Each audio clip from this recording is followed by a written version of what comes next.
എല്ലാ വ്യൂസിനും my scooter വേൾഡിൻ്റെ മറ്റൊരു വീഡിയോയിലേക്ക് സ്വാഗതം. ഇന്നത്തെ വീഡിയോയിൽ നമ്മൾ 5 സ്കൂട്ടറാണ് സെലക്ട് ചെയ്തിരിക്കുന്നത്, ഏറ്റവും കസ്റ്റമേഴ്സിന് സാറ്റിസ്ഫാക്ഷൻ കൊടുക്കാത്ത വണ്ടികൾ. അപ്പോൾ നമുക്ക് 5ാമത്തെ സ്ഥാനത്ത് വരുന്ന ടി വി എസിൻ്റെ എൻടോർക്ക് സീരീസിൽ എൻടോർക്ക് 125 റേസ് XP എന്ന് പറയുന്ന സ്കൂട്ടറാണ്. ഈ സ്കൂട്ടറിൻ്റെ പ്രത്യേകത എന്ന് വെച്ചാൽ ഇത് 125cc സെഗ്മെൻറ്റിൽ തന്നെ ഏറ്റവും അധികം ടോപ്പ് മോസ്റ്റ് പവർ നൽകുന്നൊരു വണ്ടിയാണ്. 10.2 bhp പവർ നൽകുന്ന ഈ വാഹനം 10.9 ന്യൂട്ടൺ ടോർക്കും നമുക്ക് വണ്ടിക്ക് നൽകുന്നുണ്ട്. അപ്പോൾ ഈ വാഹനത്തിൻ്റെ പ്രത്യേകത എന്ന് വെച്ചാൽ ഇത് ഈ ഒരു റേഞ്ചിൽ ഏറ്റവും സ്പീഡ് കൂടിയ വണ്ടിയാണെന്ന് പറയുന്നത് കൂടാതെ അത്യാവശ്യം വേണ്ടപ്പെട്ട എല്ലാ ഫീച്ചേഴ്സും നമുക്ക് വണ്ടി തരുന്നുണ്ട്. ഫ്രണ്ട് 12 ഇഞ്ച് അലോയ് വീൽസ് വരുന്നുണ്ട്, ഡിസ്ക് ബ്രേക്ക് വരുന്നുണ്ട്. അതുകൂടാതെ ബാക്ക് സൈഡിൽ 10 ഇഞ്ച് അലോയ് വീലും കോമ്പി ബ്രേക്ക് സപ്പോർട്ട് കാര്യങ്ങളെല്ലാം തന്നെ നൽകുന്നുണ്ട്. വാഹനത്തിൻ്റെ ടോട്ടൽ എഞ്ചിൻ കപ്പാസിറ്റി 125cc ആണ്. വാഹനത്തിൻ്റെ ആകെ വീൽ ബേസ് വരുന്നത് 1285 mm മാത്രമാണ്. ഗ്രൗണ്ട് ക്ലിയറൻസ് 155 mm ആണ്. ആകെ വെയിറ്റ് വരുന്നത് 113 kg. ഈ വാഹനത്തിന് വരുന്ന ഫുൾ ഡിജിറ്റൽ ഡിസ്പ്ലേയിൽ നമുക്ക് 10x10 നാവിഗേഷൻ, മൊബൈൽ കണക്ടിവിറ്റി, അതുകൂടാതെ ഒത്തിരി ഫീച്ചേഴ്സ് അവർ ലോഡ് ചെയ്തിട്ടുണ്ട്. പിന്നെ എടുത്ത് പറയുന്നത് വാഹനത്തിൻ്റെ മറ്റൊരു കാര്യം സീറ്റ് ഹൈറ്റ് ആണ്. 770 mm ആണ് വാഹനത്തിൻ്റെ സീറ്റ് ഹൈറ്റ് വരുന്നത്. അണ്ടർ സീറ്റ് സ്റ്റോറേജ് 21 ലിറ്ററാണ്. ഫ്യൂൾ ടാങ്ക് കപ്പാസിറ്റി വരുന്നത് 5.8 ലിറ്റർ ആണെങ്കിൽ തന്നെയും നമുക്ക് എക്സ്റ്റേണലി ഫ്യൂൽ ഫില്ല് ചെയ്യാവുന്നതാണ്. ഈ ഫ്യൂൽ അടിക്കാനായിട്ട് നമുക്ക് വണ്ടിയിൽ നിന്ന് ഇറങ്ങേണ്ട ആവശ്യം വരുന്നില്ല. അപ്പോൾ നമ്മൾ ഈ വീഡിയോയിൽ നമ്മൾ 5ാം സ്ഥാനം കൊടുത്തതെന്ന് വെച്ചാൽ ഈ വാഹനത്തിൻ്റെ പാർട്സിൻ്റെ അവൈലബിലിറ്റി, സർവീസ് കോസ്റ്റ് കാര്യങ്ങളൊക്കെ തന്നെയാണ്. പിന്നെ മറ്റൊരു ഇമ്പോർട്ടൻറ്റ് ഫീച്ചർ ഞാൻ സ്റ്റാർട്ടിങ്ങിൽ നിങ്ങളോട് പറഞ്ഞായിരുന്നു, വണ്ടി ഏറ്റവും അധികം പെർഫോമൻസ് പവർ നൽകുന്നൊരു വാഹനമാണ്. 2 റൈഡിംഗ് മോഡ് അവൈലബിൾ ആണ്, അർബൻ മോഡും സ്ട്രീറ്റ് മോഡും എന്ന് പറയുന്ന പോലെ. നമുക്ക് സിറ്റി മോഡും സ്പീഡ് മോഡും എന്നൊക്കെ പറയുന്ന പോലെ 2 മോഡ് ഇതിന് അവൈലബിൾ ആണ്. അപ്പോൾ മൈലേജ് നേരെ കീപ്പോട്ട് വരും. ഒരു 35 to 40 റേഞ്ചിലാണ് നമുക്ക് വാഹനത്തിൻ്റെ മൈലേജ് ലഭിക്കുക. അപ്പോൾ നമ്മൾ തുടക്കത്തിൽ വണ്ടിയുടെ അപ്പിയറൻസും എന്താ പറയുക ഫീച്ചേഴ്സ് ലോഡറൊക്കെ കണ്ടിട്ട് നമ്മൾ വണ്ടി ചാടി കയറി എടുത്താൽ തന്നെ മൈലേജിൻ്റെ കാര്യത്തിൽ നമ്മൾ കുറച്ച് കോംപ്രമൈസ് ചെയ്യേണ്ടി വരും. പിന്നെ കമ്പാരിറ്റീവ്ലി മറ്റ് സ്കൂട്ടറുകളെ അപേക്ഷിച്ച് നോക്കുമ്പോൾ കുറച്ച് സ്പെയർ പാർട്സിനും കോസ്റ്റ് കൂടുതലാണ്. അപ്പോൾ അതുകൊണ്ട് തന്നെ എന്താ പറയുക സർവീസ് കോസ്റ്റും കയറിയിരിക്കും. ഇനി നമുക്ക് ഈ സെഗ്മെൻറ്റിൽ, അതായത് നമ്മുടെ ഈ വീഡിയോയിൽ 4ാം സ്ഥാനം വരുന്ന സ്കൂട്ടർ ഏതാണെന്ന് നോക്കാം.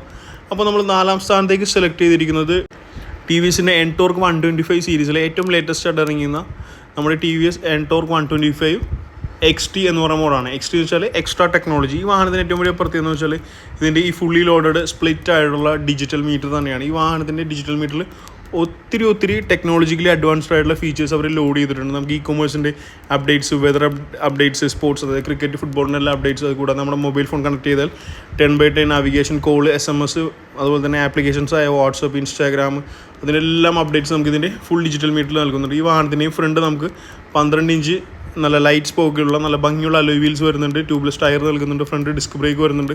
വാഹനത്തിൻ്റെ ടോട്ടൽ വീൽ ബേസ് വരുന്നത് 1285 mm ആണ്. ടോട്ടൽ ഗ്രൗണ്ട് ക്ലിയറൻസ് 155 mm ആണ്. ആകെ വാഹനത്തിൻ്റെ വെയിറ്റ് വരുന്നത് 111 kg മാത്രമാണ്. വാഹനത്തിനും നമുക്ക് 125cc എഞ്ചിൻ തന്നെയാണ്. ഏകദേശം 9.3 bhp മാക്സിമം പവറും 10.6 Nm മാക്സിമം ടോർക്കും വണ്ടി എമിറ്റ് ചെയ്യുന്നുണ്ട്. പിന്നെ ഇതിലും ഞാൻ നേരത്തെ പറഞ്ഞത് തന്നെ ഇതിൻ്റെ മെയിൻ പ്രശ്നങ്ങൾ എന്ന് പറയുന്നത് വാഹനത്തിൻ്റെ സർവീസ് കോസ്റ്റ്, അതുപോലെ തന്നെ സ്പെയർ പാർട്സ് അവൈലബിലിറ്റി, മൈലേജ്, ഇത്തരം കാര്യങ്ങൾ തന്നെയാണ്. നമുക്ക് സർവീസ് കോസ്റ്റിനെ കുറിച്ച് പറയുകയാണെങ്കിൽ മെയിൻലി ഇപ്പോൾ കുറച്ച് സ്പെയർ പാർട്സിന് കോസ്റ്റ് കൂടുതലുള്ള വാഹനമാണ് എൻടോർക്ക് 125. നമ്മളിപ്പോൾ ജൂപ്പിറ്റർ അപേക്ഷിച്ച് നോക്കുമ്പോൾ കുറച്ചുകൂടി കോസ്റ്റ്ലിയാണ് വാഹനം. അതുപോലെ തന്നെ എല്ലാ മെക്കാനിക്സും സർവീസ് സപ്പോർട്ട് ചെയ്യുന്നില്ല. ഷോറൂമിൽ എന്തായാലും സർവീസ് കിട്ടും, പക്ഷേ നമുക്ക് എത്രത്തോളം നാൾ നമുക്ക് ഷോറൂമിൽ തന്നെ സർവീസ് ചെയ്യാമെന്ന് പറ്റത്തില്ലല്ലോ. നമ്മുടെ അടുത്തുള്ള ലോക്കൽ വർക്ക്ഷോപ്പുകളിലും സർവീസ് ചെയ്യേണ്ട ആവശ്യങ്ങൾ വരും. അപ്പോൾ ചിലരൊന്നും ഈ വാഹനം കുറച്ചുകൂടി സെൻസർ കാര്യങ്ങളെല്ലാം ഉള്ളതുകൊണ്ട് ഒരുപാട് സെൻസർ ലോഡറാണ് എൻടോർക്ക് 125 XT എന്ന് പറയുമ്പോൾ. ഒത്തിരി സെൻസർ വരുന്നതുകൊണ്ട് നമ്മുടെ സാധാരണ മെക്കാനിക്കുകളൊക്കെ ഈ വണ്ടി സർവീസിന് എടുക്കാനായിട്ട് കുറച്ച് മടിക്കും. ടോട്ടൽ സീറ്റ് ഹൈറ്റ് വരുന്നത് 770 mm ആണ്. ഗ്രൗണ്ട് ക്ലിയറൻസ് 155 ആണ്. വെയിറ്റ് 110 kg ആണ്. ടോപ്പ് സ്പീഡ് നമുക്ക് 95 വരെയും പോകാവുന്നതാണ്. ഫ്രണ്ട് ബാക്ക് അലോയ് വീൽസ് വരുന്നുണ്ട്. പിന്നെ നമുക്കൊരു 40-45 റേഞ്ച് മൈലേജും എക്സ്പെക്റ്റ് ചെയ്യാവുന്നതാണ് ഈ മോഡലിൽ കേട്ടോ. കാരണം ഇതിന് പവർ 9 സംതിങ്ങേ വരുന്നുള്ളൂ. അപ്പോൾ അതുകൊണ്ട് കുറച്ചുകൂടി മൈലേജ് കിട്ടും. എന്നാലും ഒരു 40 എക്സ്പെക്റ്റ് ചെയ്താൽ മതി എൻടോർക്ക് സീരീസിൽ. അപ്പോൾ ഇതാണ് എൻടോർക്ക് സീരീസിലെ 2 വാഹനങ്ങൾ. ഇനി നമ്മൾ സംസാരിക്കാൻ പോകുന്നത് ഈ വീഡിയോ സെഗ്മെൻറ്റിൽ 3ാം സ്ഥാനം വരുന്ന സ്കൂട്ടർ ഏതാണെന്ന് തന്നെ. 3ാം സ്ഥാനം വരുന്ന സ്കൂട്ടർ നമ്മൾ റോഡിൽ അധികം കണ്ടിട്ടില്ല, കാരണം ഇത് ഇത്തിരി കോസ്റ്റ്ലി ആയിട്ടുള്ള സ്കൂട്ടറാണ്. യമഹയുടെ തന്നെ എയറോക്സ് 155 സീരീസാണ്. ശരിക്കും പറഞ്ഞാൽ നമ്മുടെ R15 വരുന്നില്ലേ, R15 വരുന്ന സെയിം എഞ്ചിൻ ടെക്നോളജിയാണ് ഇതിൽ യൂസ് ചെയ്തിരിക്കുന്നത്. ആ സെയിം കപ്പാസിറ്റി ഉള്ള എഞ്ചിൻ തന്നെയാണ് നമ്മുടെ ഈ വാഹനത്തിൽ യൂസ് ചെയ്യുന്നത്. ഫ്രണ്ട് 14 ഇഞ്ച് വീല് വരുന്നുണ്ട്, ബാക്കും 14 ഇഞ്ച് വീല് വരുന്നുണ്ട്. അലോയ് വീൽസ്, അതുപോലെ തന്നെ ABS ബ്രേക്കിങ്ങും ഒത്തിരി പരിപാടികൾ ഇതിൽ ലോഡ് ചെയ്തിട്ടുണ്ട്. Front bi functional HID headlights വരുന്നുണ്ട്. അങ്ങനെ ഒരുപാട് കാര്യങ്ങൾ ലോഡ് ചെയ്തിട്ടുള്ള ഈ വാഹനത്തിന് ആകെ വെയിറ്റ് വരുന്നത് 126 kg ആണ്. 145 mm ആണ് വാഹനത്തിന് ഗ്രൗണ്ട് ക്ലിയറൻസ് വരുന്നത് 1350 മില്ലിമീറ്റർ ആണ് ടോട്ടൽ വീൽ ബേസ് വരുന്നത്. സീറ്റിൻ്റെ ഹൈറ്റ് വരുന്നത് 790 mm മാത്രമേ വരുന്നു. അതുകൊണ്ട് പൊക്കം കുറഞ്ഞ ആൾക്കാർക്കും സുഖമായിട്ട് യാത്ര ചെയ്യാവുന്നതാണ്. വാഹനത്തിന് ഫുൾ ഡിജിറ്റൽ ഡിസ്പ്ലേ ആണ് വരുന്നത്. ഫ്യൂൽ ഫില്ലിംഗ് ഫ്രണ്ട് സൈഡിൽ നിന്ന് തന്നെയാണ്. നമ്മളിരിക്കുന്നതിൻ്റെ നടുഭാഗത്താണ് ഫ്യൂൽ ടാങ്ക് വരുന്നത്. നമുക്ക് ഇവിടെ തന്നെ തുറന്ന് ഫ്യൂൽ ഫില്ല് ചെയ്യുന്നതാണ്. അണ്ടർ സീറ്റ് സ്റ്റോറേജ് വരുന്നത് 24.5 ലിറ്ററാണ്. ഫ്യൂൽ ടാങ്കിൻ്റെ കപ്പാസിറ്റി വരുന്നത് 5.5 ലിറ്ററാണ്. ഫ്യൂൽ ടാങ്കിൽ നമുക്ക് വണ്ടിയിൽ നിന്ന് ഇറങ്ങാതെ തന്നെ, അതായത് ജസ്റ്റ് ആ ഫ്രണ്ടിൽ നിന്ന് തന്നെ ഫ്യൂൽ അടിക്കാവുന്നത്. വണ്ടിയുടെ എഞ്ചിൻ കപ്പാസിറ്റി 155 cc ആണ്. മാക്സിമം പവർ 15 PS ആണ്.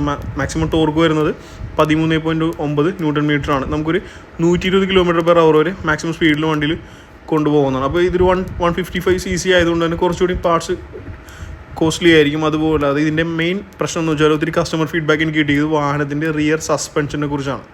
സിംഗിൾ റൈഡ് ആയാലും നമ്മൾ പിനിയൻ്റെ കൂടെ ഇരുന്ന് റൈഡ് ചെയ്താലും ബാക്ക് സസ്പെൻഷൻ കുറച്ച് പൊളിയാണെന്നാണ് നമുക്ക് പൊതുവെ കിട്ടിയ അഭിപ്രായം. ഇപ്പോൾ എൻ്റെ തന്നെ വീഡിയോസിന് ഒത്തിരി കമൻറ്റുകൾ വന്നിട്ടുണ്ട്. ബാക്ക് സസ്പെൻഷൻ വെറുതെ പഴം പോലെയാണ്, പെട്ടെന്ന് ഭയങ്കര ചാട്ടം ഫീൽ ചെയ്യുന്നുണ്ട്, അങ്ങനെ ഒത്തിരി കാര്യങ്ങൾ വണ്ടിയിൽ അവർ ഫീഡ്ബാക്ക് എന്നെ അറിയിച്ചിട്ടുണ്ട്. ബാക്കി പെർഫോമൻസ് കാര്യങ്ങളൊന്നും വലിയ പ്രശ്നങ്ങളൊന്നും നല്ല പെർഫോമൻസ് കിട്ടുന്നുണ്ട്. അതുകൂടാതെ ABS, ട്രാക്ഷൻ കൺട്രോൾ, അങ്ങനെ ഒരുപാട് കാര്യങ്ങളുണ്ട്.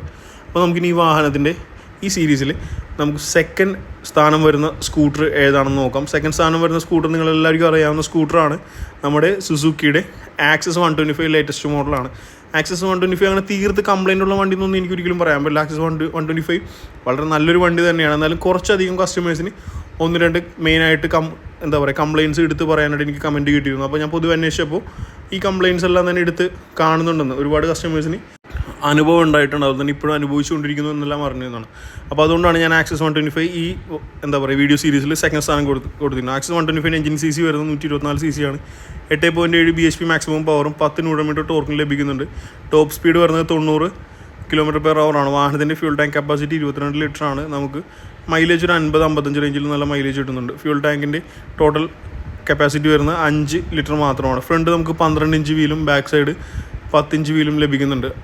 പിന്നെ നല്ല ഹെവി പ്രീമിയം ക്വാളിറ്റി ഇൻറ്റീരിയേഴ്സാണ്. മൊബൈൽ ചാർജിനുള്ള പോർട്ടും ഗ്ലോ ബോക്സും എല്ലാം തന്നെ വണ്ടിയിൽ വരുന്നുണ്ട്. ഈ വാഹനത്തിന് മെയിനായിട്ട് ആളുകൾ പറയുന്ന കംപ്ലയിൻ്റ് എന്ന് വെച്ചാൽ ഇത് ഓട്ടത്തിൽ നിന്ന് പോകുന്നൊരവസ്ഥ ഒത്തിരി ആളുകൾ എനിക്ക് ഫീഡ്ബാക്ക് തന്നിട്ടുണ്ട്.